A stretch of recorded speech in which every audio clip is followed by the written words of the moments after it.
सर्वप्रथम सर्वांना श्री स्वामी समर्थ. स्वामी महाराजांच्या कृपेने तुमच्या सर्व चांगल्या इच्छा पूर्ण होत ही स्वामींचरणी प्रार्थना करते आणि आजच्या व्हिडिओला सुरुवात करते. सर्व मंगल मांगल्ये शिवे सर्वार्थ साधिके शरण्ये त्र्यंबके गौरी नारायणी नमोस्तुते. तर अखंड सुख समृद्धी आपल्या जीवनात यावी, घरात यावी. आपल्या कुलदेवी आईचा अखंड कृपा आशीर्वाद आपल्या संपूर्ण कुटुंबावर राहावा म्हणून 9 रात्रीत 9 दिवस अखंड दिवा जरूर लावावा. तुम्ही महिलांनो घटस्थापना करत असाल किंवा नसाल तरी पण सर्व महिलांनी आपल्या कुलदेवीच्या नावाने एक अखंड दीप आपल्या 9 रात्रीत या सेवेत एक अखंड दीप जरूर प्रज्वलित करा. तुम्ही आधी कधीच सेवा केली नाही, तुम्हाला सुरू करायची आहे.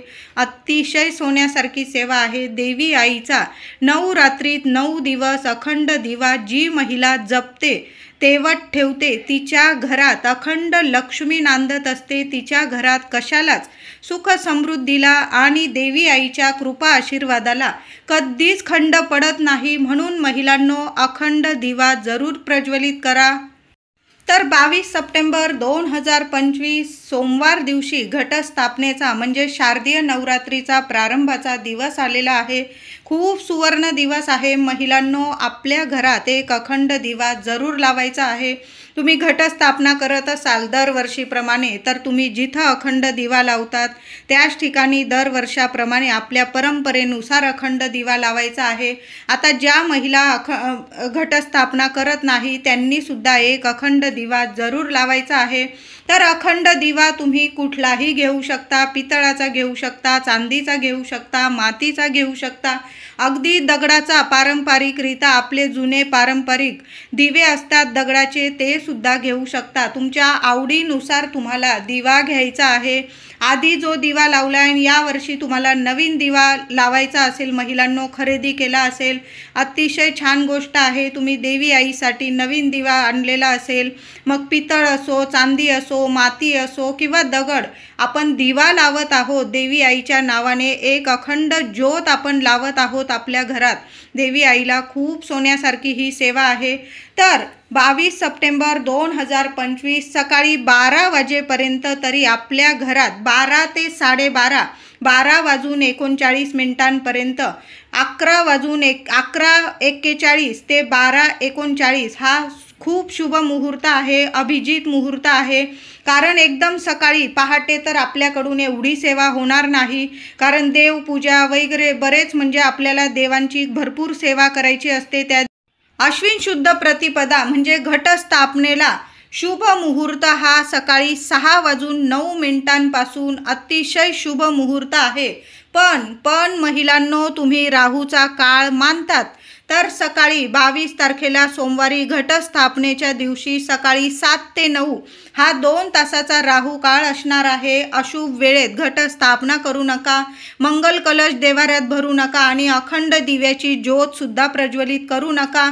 मग तुम्ही 9 वाजेनंतर अगदी दुपारी 12:38 हा अतिशय शुभ मुहूर्त आहे. 12:38 आपल्याला आपल्या देवघरात अखंड दिवा प्रज्वलित करायचा आहे. तुम्हाला घटस्थापना करायची असेल या शुभ वेळेत तर तुम्ही करू शकता. मंगल कलशाची स्थापना तुम्ही या शुभ काळात करू शकता. पण काही महिला घटस्थापनेच्या वस्तू घटस्थापनेच्या दिवशीच आणत असतात. काही महिला पितृपक्षात खरेदी करतात. काही महिलांची पारंपरिकरित्या म्हणजे त्यांचा नियम असतो की त्या घटस्थापनेच्या वस्तू घटस्थापनेच्या दिवशीच खरेदी करतात. मग तुम्हाला महिलांनो थोडासा वेळ झाला घटस्थापनेला तर मग संध्याकाळी 6 वाजेपर्यंत अगदी सूर्यास्त करू नका. दिवा अगरबत्तीची वेळ येऊ देऊ नका. 6 वाजेच्या आतच आपल्या घरात तुम्हाला घटस्थापना करायची आहे. जास्त वेळ झाला तर म्हणते अगदी 4 वाजेपर्यंत केली तुम्ही तर अतिशय म्हणजे चांगलीच गोष्ट आहे. पण जरासा वेळ झाला, लहान लेकरं वगैरे सगळं काही सांभाळून काही महिलांना नाही जमत, मग थोडासा वेळ झाला तुम्हाला महिलांनो घटस्थापना करायला तर मग तुम्ही संध्याकाळी 6 वाजेपर्यंत घटस्थापना करू शकता. खूप जास्त वेळ करू नका, अंधार पडू देऊ नका. त्या आतच आपल्याला घरात घटस्थापना करायची आहे. पण अखंड दिवा लावताना महिलांनो अखंड दिवा तुम्हाला 12:30 वाजेपर्यंत 12:38 प्रज्वलित करून द्यायचा आहे तुम्हाला। नवरात्रीचा अखंड दिवा लावताना काही नियमांचं पालन जरूर करा महिलांनो। आपण जेव्हा दिवा लावतो आणि दिव्यासाठी जे तेल घेतो ते आपल्याला वेगळं ठेवायचं आहे। खरकटे वगैरे हात लागणार नाही, कुणाचे हात लागणार नाही याची नक्की काळजी घ्यायची आहे। आणि तेल घेताना महिलांनो तिळाचं घ्या, मोहरीचं घ्या किंवा तुम्ही पारंपरिकरित्या जे तेल घेतात दिव्यासाठी तेच तेल घ्यायचं आहे। आता तेल घेताना सव्वाच्या प्रमाणात घ्यायचं आहे। खूप शुभ ठरतं महिलांनो। तुम्हाला वाटत असेल ताई काही पण सांगताय, पण सव्वाच्या प्रमाणात तुम्हाला तेल घ्यायचं आहे। 1.25 लिटर, 1 लिटरची तुम्ही पिशवी वगैरे आणलेली असेल किंवा मोजून आणलेलं असेल तुम्ही, तर 1.25 लिटर म्हणजे 1 लिटर आणि थोडंसं पाव त्यात वाढवून घ्यायचं आहे। मग अशा पद्धतीने 1.25 प्रमाणात आपल्याला तेल देवी आईच्या दिव्यासाठी, अखंड दिव्यासाठी बाजूला एखाद्या बरणीत, बाटलीत, डब्यात वगैरे नीट ठेवायचं आहे। आणि ते तेल फक्त तुम्हाला अखंड दिव्यालाच वापरायचं आहे। 9-10 दिवस आपण दिवा चालूच ठेवत असतो, खंड पडू देत नाही, दिव्याची ज्योत विझू देत नाही। मग एवढं तेल आपल्याला लागून जातं। उरलेलं तेल नंतर तुम्ही देव्हाऱ्यातील दिव्याला वापरू शकता, पण हे तेल आपल्याला अखंड दिव्यासाठी वेगळं ठेवायचं आहे। अखंड दिवा लावताना आपण ज्या जागेवर दिवा तुम्ही लावणार आहात ती जागा स्वच्छ गोमूत्राने पुसून घ्यायची आहे। तुम्ही जर घटस्थापना करत असाल आणि त्या शेजारीच दिवा लावत असाल तर तुम्ही ठीक आहे, जागा वगैरे स्वच्छ केलेलीच असेल। काही महिला देव्हाऱ्यातच दिवा लावतात, काही महिला वेगळ्या ठिकाणी दिवा लावत असतात। पूर्व, पश्चिम, उत्तर, ईशान्य अशा दिशा बघून आपल्याला दिवा लावायचा आहे। तर जागा स्वच्छ करायची आहे। तसं पण नवरात्रीचं आपण घर वगैरे आवरलेलंच आहे। जागा गोमूत्राने एकदा स्वच्छ पुसून घ्या महिलांनो। पाट किंवा चौरंग ठेवायचा आहे, त्याभोवती रांगोळी काढायची आहे। खाली एक स्वस्तिक काढा, देवी आईची पावलं काढा, रांगोळीवर हळदी कुंकू टाकायचं आहे आणि मग त्यावर चौरंग पाट ठेवायचा आहे। त्यावर एक लाल कपडा स्वच्छ अंथरून घ्यायचा आहे। त्यावर तांदळाची रास करा किंवा अष्टदल कमल तांदळाची तुम्ही त्यावर बनवून घ्यायचं आहे आणि त्यावर तुम्हाला अखंड दिवा ठेवायचा आहे। तांदळाची रास किंवा अष्टदल कमल बनवलेलं असेल त्यावर सुद्धा हळदी कुंकू तुम्हाला टाकायचं आहे। स्वतःच्या कपाळी लावा आणि मग त्यावर अखंड दिवा तुम्हाला ठेवायचा आहे।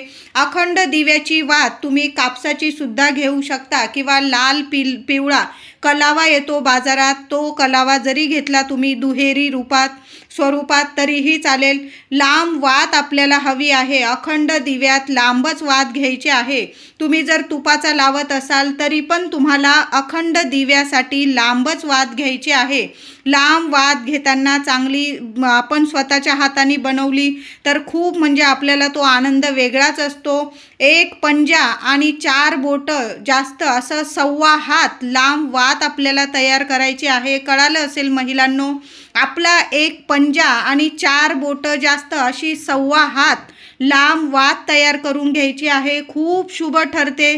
वात बनवताना चमचाभर दूध आणि चमचाभर पाणी घ्यायचं आहे आणि ते पाणी आणि दूध वापरून आपल्याला कापसाची दुहेरी वात नीट बनवून घ्यायची आहे। तुमच्या घरात जर आजी असतील, आई असतील, पारंपरिकरित्या तुम्हाला वात नीट बनवून देतील आणि तुम्ही बनवली काही हरकत नाही। दूध पाणी वापरलं तर त्या दूध पाणी वापरलेल्या वातीला जास्त तेल सुद्धा लागत नाही। नुसतीच तुम्ही वात वळली तर मग तेल पण जास्त खेचतं आणि वात पण लवकर जळून जाते आणि त्याला काजळी पण येते। म्हणून वात बनवताना महिलांनो दूध पाण्याचा वापर जरूर करा। काही ठिकाणी फक्त दूध वापरले जातं। तुमची जशी परंपरा आहे तशा पद्धतीने वात बनवून घ्यायची आहे। वात चांगली वळून घ्यायची। तुम्ही बाहेरून पण वात आणू शकता, पण स्वतः आपण जेव्हा नवरात्री स्वतःच्या हाताने देवी आईचा अखंड दिव्याची वात बनवताना तो आनंद आपल्याला वेगळाच असतो। तुम्हाला नाही जमली महिलांनो, तुम्ही बाहेरून पण विकत आणू शकता। असं नाही की घरात केलेली वातच शुभ ठरते, बाहेरून आणलेली वात अशुभ ठरते असं नाही। पण तुम्हाला येत असेल तर तुम्ही करू शकता। नाही एवढा वेळ, तुम्ही ऑफिसला वगैरे लेकरं बाळं सांभाळून खरंच काही वेळा नाही वेळ मिळत ना, मग तुम्ही बाहेरून पण वात आणू शकता। दिव्यात वात टाकायची आहे, छान तेल टाकायचं आहे। दिवा आपण अष्टदल कमल किंवा तुम्ही तांदळाची रास केलेली त्यावर ठेवायचा आहे। तुम्ही ताम्हणात वगैरे सुद्धा अष्टदल कमल काढू शकता, तांदळाची रास काढू शकता किंवा तुम्ही पाटावर लाल कपड्यावर सुद्धा तुम्ही तांदळाच्या राशीवर दिवा ठेवू शकता। तुमची जशी परंपरा आहे, तुम्ही ताम्हणात दिवा ठेवतात किंवा लाल कपड्यावर आपण आसन देऊन दिवा ठेवू शकता। जशी तुमची पद्धत आहे तशाच पद्धतीने करायचं आहे। दिव्याची हळदी कुंकू फुलं वाहून पूजा करायची आहे। आता ज्यांच्याकडं घटस्थापना झालेली आहे, प्रथम गणपती बाप्पांची त्यांनी स्थापना केली असेल, सुपारी पानावर मांडून प्रथम गणपती बाप्पांची स्थापना, देवी आईचा टाक पानावर विड्याच्या पानांवर मांडला असेल, घटस्थापना झाली असेल। त्याचबरोबर तुम्ही जर फक्त अखंड दिवा लावत असाल महिलांनो, तरी पण पाटावर प्रथम गणपती बाप्पांची स्थापना करा। सुपारी मांडायची आहे, विड्याच्या पानावर 1 रुपयाचं नाणं ठेवा, 1 सुपारी ठेवा, हळद कुंकू फुलं अक्षता दुर्वा वाहून प्रथम ओम गणपते नमः बाप्पाला नमस्कार करायचा आहे। आणि तुम्हाला मग आपल्या देवी आईचा टाक असेल, फोटो असेल, त्या पाटावर किंवा चौरंगावर जिथं तुम्ही अखंड दिवा लावत आहात तिथं तुम्हाला फोटो किंवा आपला देवी आईचा टाक पानावर ठेवायचा आहे। फोटो जरी ठेवत असाल, फोटो खाली सुद्धा जरी तुम्ही 2 विड्याची पानं ठेवली अतिशय शुभ ठरतात। आपल्या कुलदेवी आईला, कुलदेवी कुठलीही असू द्या, विड्याची पानं खूप प्रसन्न करतात देवी आईला। मग टाक तुम्ही पहिल्या दिवशी टाक स्थापन करत असाल, फोटो स्थापन करत असाल, अखंड दिव्यासमोर किंवा घटस्थापनेसमोर विड्याची पानं जरूर त्या खाली ठेवायच्या आहे। आधी गणपती बाप्पांची स्थापना देवी आईची पानावर स्थापना करा आणि मग अखंड दिवा प्रज्वलित करायचा आहे। तुम्ही देवघरात स्थापन करत असाल आणि देवांची स्थापना तुम्ही जागच्या जागी केलेली असेल आणि तुम्ही दिवा लावत आहात देवांसमोर, तसंही चालेल। वेगळी पूजा मांडलेली असेल तर गणपती बाप्पांची स्थापना आणि देवी आईची स्थापना अखंड दिव्यासमोर जरूर करून घ्या महिलांनो। शुभ वेळेतच 12 ते 12:30 या शुभ वेळेत आपल्याला दिवा प्रज्वलित करायचा आहे। आता काही कारणास्तव तुम्हाला जर दिवा प्रज्वलित या वेळेत करता आला नाही तर संध्याकाळी 6 वाजेच्या आतच आपल्या घरात अखंड दिवा प्रज्वलित करा, घटस्थापना करा, मंगल कलशाची स्थापना। काही कारण असेल मोठं, तुमच्याकडून वस्तू राहून गेलेल्या असतील आणायच्या, खूप वेळ झाला, लहान लेकरं आहे, तुम्ही कुठंतरी गेलेले आहात, तर म्हणते मी, नाही तर सर्वांनी देवी आईची सेवा, मग घटस्थापना असू दे, मंगल कलश, अखंड दिवा दुपारी 12:30च्या आतच आपल्याला सेवा करायची आहे। खूप वेळ झाला तर संध्याकाळी 6 वाजेच्या आत सेवा करायची आहे। दिव्याची छान पूजा करून घ्यायची आहे। दिवा प्रज्वलित करताना दिव्यात काही वस्तू टाकायच्या आहे।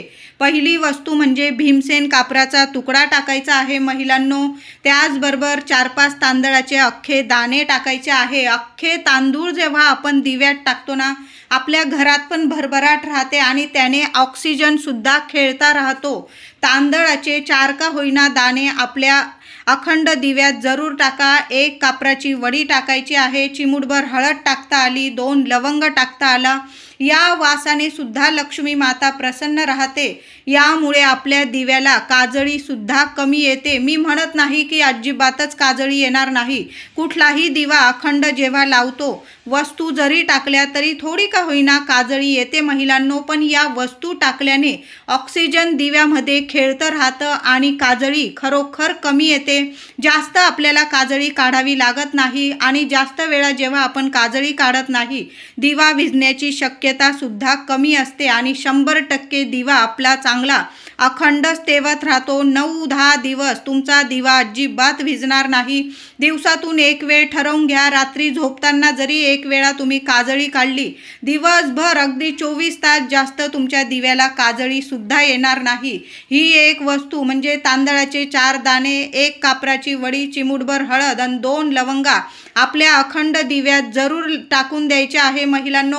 आता ज्या महिला अखंड दिवा लावत नाही त्यांनी देव्हाऱ्यातील दिव्यात सुद्धा, आता ज्या महिला अखंड दिवा लावत नाही आपल्या घरात, देवघरात, तर त्या महिलांनी आपण नवरात्रीच्या पहिल्या दिवशी देवघरात तर देव्हाऱ्यात 1 दिवा तर आपण देवी आईसमोर लावतच असाल, तर त्या दिव्यात सुद्धा महिलांनो 4 दाणे तांदळाचे टाका, 1 कापराची वडी टाका, 2 फुलाच्या लवंग टाका, चिमूटभर हळद टाका. अखंड दिवा लावल्याचं पुण्य फळ तुम्हाला देवी आई देणार आहे. म्हणून देव्हाऱ्यातील दिव्यात सुद्धा महिलांनो ही वस्तू आवर्जून टाका. अखंड दिवा लावल्याचं तुम्हाला भरभरून फळ मिळणार आहे.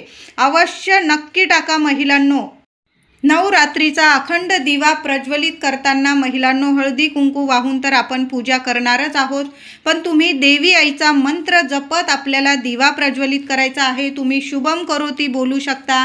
तुम्ही देवी आईचा जो रोज मंत्र जपत आहात तो मंत्र जपला तरीही चालेल, किंवा 9 मंत्र ओम ऐं ह्रीं क्लीं चामुंडाय विच्चे तुम्हाला जेवढ्या वेळा मंत्र जपता येईल ना, 1 माळ जरी केली तुम्ही रोजच, आपल्याला 1 माळ, जास्त झाल्या 11 माळी तुमच्याकडून तर अतिशय उत्तम. नाही जमलं तर 9 मंत्राची 9 दिवस आपल्याला रोज 1 माळ घ्यायची आहे. अखंड दिवा प्रज्वलित करण्याआधी सुद्धा तुम्ही 1 माळ घेतली तरीही चालेल. आणि अखंड दिवा जेव्हा तुम्ही लावत आहात, तुम्ही पहिलंच वर्ष आहे तुमचं, तर संकल्प करून घ्यायचा आहे. आणि तुम्ही दरवर्षी संकल्प करून दिव्याची सेवा करत असाल तर मग दिवा प्रज्वलित करताना दिव्याची सगळी तयारी करून घ्यायची आहे. तामण घ्यायचं आहे, उजव्या हातात पळीभर पाणी घ्यायचं आहे, गंध अक्षता टाका, फूल टाका, देवी आईला बोलून घ्यायचं आहे. तुमच्या कुलस्वामिनीचं तुम्हाला नाव घ्यायचं आहे. तुमचं नाव देवी आईला बोला, गोत्र बोला. हे आई, आम्ही सहकुटुंब सहपरिवार तुझी 9 दिवस आम्ही अखंड दिव्याची सेवा करत आहोत, कबूल करून घे. चूक भूल झाली आमच्याकडून, दिवा वगैरे भिजला तर रागवू नको, तुझ्या लेकरांना समजून घे.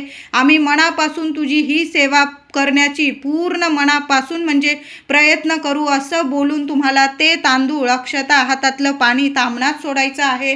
ते तुम्ही एखाद्या झाडाला घालू शकता. अशा साध्या सोप्या पद्धतीने संकल्पयुक्त सेवा करायची आहे आपल्याला. रोज 9 दिवस देवी आईची आपण पूजा करतो हळदी कुंकू वाहून, तशाच पद्धतीने दिव्याची सुद्धा हळदी कुंकू फुलं अक्षता वाहून पूजा करायची आहे. पूजा करताना दिवा हलणार नाही, हात लागणार नाही याची काळजी घ्या. नीट काळजी घेऊन आपल्याला अखंड दिवा प्रज्वलित करायचा आहे. नवरात्री देवी आईची दोन्ही वेळी आपल्याला आरती करायची आहे. दोन्ही वेळा नाही जमलं तर तुम्ही संध्याकाळी करू शकता. सहकुटुंब सहपरिवार तरी आपण आपल्याला एकत्र येऊन देवी आईची आरती करायची आहे. कापूर आरतीच करायची आहे. दिव्याला देवांना जास्वंदाचे, गुलाबाचे, शेवंतीचे, झेंडूची फुलं रोज व्हायची आहे. देवी आईला आपण माळा अर्पण करत असतो, तसं दिव्याला सुद्धा रोज वेगवेगळी फुलं आवर्जून महिलांनो अर्पण करायचं आहे. आदल्या दिवसाचं फूल वगैरे असेल तर तुम्ही ते निर्माल्यात टाका. परत दुसऱ्या दिवशी वेगळं फूल अर्पण करायचं आहे. तुम्ही देवी आईला रोज नैवेद्य दाखवायचा आहे. साखर, तूप, मध, गूळ, दूध, साखर, फळं, नारळ असे वेगवेगळे नैवेद्य तुम्ही देवाऱ्यात सुद्धा दाखवायचे आहे. जरी तुम्ही घटस्थापना करत असाल किंवा नसाल तरी पण आपण देवी आईला रोज न चुकता अखंड दिव्यासमोर देवी आईला रोज हे वेगवेगळे नैवेद्य दाखवायचे आहे. महिलांनो, समजा चूक भूल तुमच्याकडून अखंड दिवा विझला तर काही घाबरून जाऊ नका. देवी आई समोर नाक घासणी करून घ्यायची आहे. देवी आईला बोलून घ्या. तसं तर आई आहे, आपले लेकरं काय करता काय नाही देवी आई सर्व बघत असते. चूक भूल देवी आई, माझ्याकडून दिवा विझलेला आहे, माफी कर असं बोलून पुन्हा दिवा प्रज्वलित करून घ्यायचा आहे. पण जेव्हा आपण दिव्याची अखंड दिव्याची काजळी जेव्हा काढत असाल तेव्हा अखंड दिव्याच्या साहाय्याने तुम्हाला एक छोटासा दिवा तिथं महिलांनो रोज ठेवूनच घ्यायचा आहे. आणि 9 दिवस आधी तो अखंड दिव्याच्या साहाय्याने एक छोटासा दिवा प्रज्वलित करायचा आणि मग अखंड दिव्याची तुम्हाला काजळी काढायची आहे. काजळी काढताना समजा तुमचा दिवा विझला, चूक भूल विझला तर काही घाबरून जाऊ नका. जो अखंड दिव्याच्या साहाय्याने तुम्ही छोटा दिवा लावून घेतलेला आहे त्या दिव्याच्या साहाय्याने पुन्हा तुम्हाला अखंड दिवा प्रज्वलित करून द्यायचा आहे. कुठलेही दोष तुम्हाला अखंड दिवा विझल्यावर लागणार नाही. अशाच पद्धतीने 9 दिवस तुम्हाला काजळी काढायची आहे. अखंड दिव्याच्या साहाय्याने आधी एक दिवा छोटासा दिवा प्रज्वलित करून घ्या. त्यात थोडंसंच तेल ठेवा, म्हणजे 1-2 मिनिटासाठी रोज लावून घ्या. काजळी काढून घ्या. विझलाच तर त्या दिव्याच्या साहाय्याने तो दिवा प्रज्वलित करून घ्यायचा आहे, अखंड दिवा. कुठलेही दोष लागणार नाही. देवी आईची सर्वात सोनेरी सेवा आहे 9 दिवस अखंड दिव्याची. अशा साध्या सोप्या पद्धतीने आपल्याला 9 दिवस अखंड दिव्याची सेवा करायची आहे. महिलांनो, व्हिडिओ आवडला असेल तुम्हाला तर लाईक करा, शेअर करा, चॅनलला कृपया सबस्क्राईब करा. धन्यवाद.